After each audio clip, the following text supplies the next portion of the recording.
আরও 1 মাস পেছানো হলো চিন্ময় কৃষ্ণের জামিন শুনানি। বাংলাদেশ সনাতন জাগরণ মঞ্চের মুখপাত্র চিন্ময় কৃষ্ণ দাসের জামিন শুনানিতে তার পক্ষে কোনো আইনজীবী না দাঁড়ানোয় রাষ্ট্রপক্ষের আবেদনের প্রেক্ষিতে পরবর্তী শুনানির দিন ধার্য করা হয়েছে আগামী 2 জানুয়ারি। মঙ্গলবার চট্টগ্রাম মহানগর দায়রা জজ আদালতের বিচারক সাইফুল ইসলাম এ আদেশ দেন। তবে এদিন চিন্ময় কৃষ্ণ দাসকে আদালতে হাজির করা হয়নি। অন্যদিকে চট্টগ্রাম আদালতে অ্যাডভোকেট সাইফুল হত্যার ঘটনায় প্রায় প্রতিদিনই বিক্ষোভ করছেন আইনজীবীদের একাংশ। মঙ্গলবার সকালে এমন এক বিক্ষোভ থেকে আইনজীবীদের বলতে শোনা যায়, ইসকন নেতা চিন্ময় দাসকে যতদিন পর্যন্ত আলিফ হত্যায় মামলায় গ্রেপ্তার দেখানো হবে না, আইনজীবীদের আন্দোলন ততদিন চলবে। স্পষ্ট করে বলতে চাই, চিন্ময় দাসের পক্ষে কেউ যদি ওকালতনামা দাখিল করে, সাথে সাথে তাকে আদালত পাড়ায় গণপিটুনি দিতে হবে, বার কাউন্সিলর থেকে সনদ বাতিল করতে হবে। সপ্তাহখানেক আগেও চিন্ময়ের হয়ে লড়তে আসা এত আইনজীবী হঠাৎ গেল কোথায়?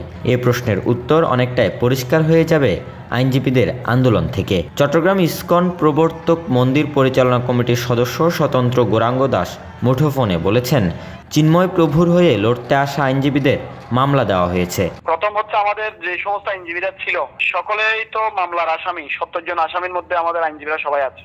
চিন্ময় কৃষ্ণের সাথে যোগাযোগ হচ্ছে কিনা এমন প্রশ্নের উত্তরে দেখা করতে গেলেই বিনা বিচারে গ্রেপ্তারের সংশয় প্রকাশ করেন তিনি। যাকে পাচ্ছে তাকে ধরে ফেলতে, কোনো পাঁচ বিচার ছাড়াই জেলে যাওয়ার পরে তো এখানে গন্ডগোল, তো আমরা নিজেরাই তো সবাই ভয় পেয়ে গেছিলাম। এর পরের দিন 2 জন গেছিল, ওই 2 জনকে তো অ্যারেস্ট করে নিয়ে গেছে। রঙ্গনাথ শ্যাম সুন্দর দাস, রুদ্রবতী কেশব দাস, 2 জন ব্রহ্মচারী। ওদেরকে 2 জনকে ধরে নিয়ে গেল কোতোয়ালি, তারপর ওখান থেকে চালান করে দিয়েছে। এরপর তো আমরা আর ভয়ে কাউকে পাঠাচ্ছি না, কারণ আমার ধারণা হচ্ছে যাকে পাঠাবো আমরা খবর নিতে ওকেই ধরে ফেলবে।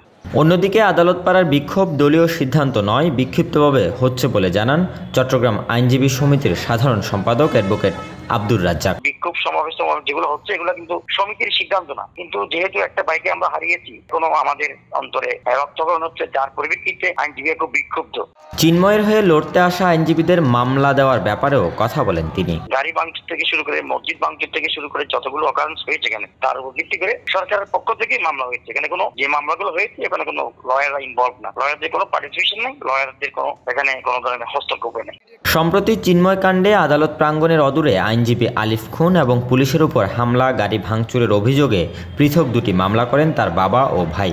বাবার করা মামলায় 31 জনকে আসামি করা হলেও ভাইয়ের করা মামলায় এজাহার নামীয় আসামি করা হয় 116 জনকে। Desk report, news now 24।